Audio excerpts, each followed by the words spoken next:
जी, ये हमारी final look तैयार हुई है। इसमें मैंने थोड़ा सा हरा धनिया और एक हरी मिर्च ऐड कर दी थी। बहुत ही मज़ेदार बनती है। तो आइए इस रेसिपी को जानते हैं। अस्सलाम वालेकुम, कैसे हैं आप सब लोग। एक नई वीडियो में आप सबका वेलकम करती हूँ।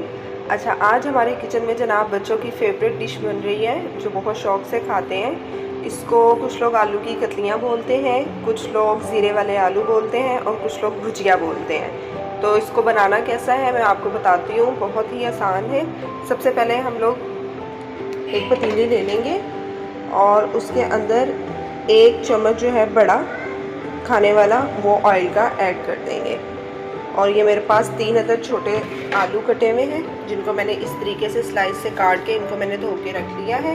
इसमें जो चीज़ें चाहिए होंगी वो जी ये कुटी मिर्च होगी, काली मिर्च होगी साबुत, सफ़ेद ज़ीरा होगा और नमक। बस ये जैसे ही हमारा ऑयल गर्म हो जाता है हम ये सब चीज़ें इसमें ऐड कर देंगे और ऐड करने के बाद थोड़ा सा इसको चम्मच से हम हिला लेंगे।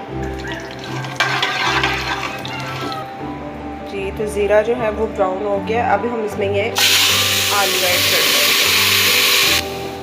मैं सिर्फ 1 मिनट का प्रेशर लगाऊंगी और हांडी तैयार। झटपट आलू मज़ेदार ज़बरदस्त से तैयार हो जाते हैं। तो इस तरह की ज़बरदस्ती रेसिपी देखने के लिए मेरे चैनल को लाइक करें, सब्सक्राइब करें एंड फॉलो करें। अपना बहुत सारा ख्याल रखिएगा। अल्लाह हाफ़िज़।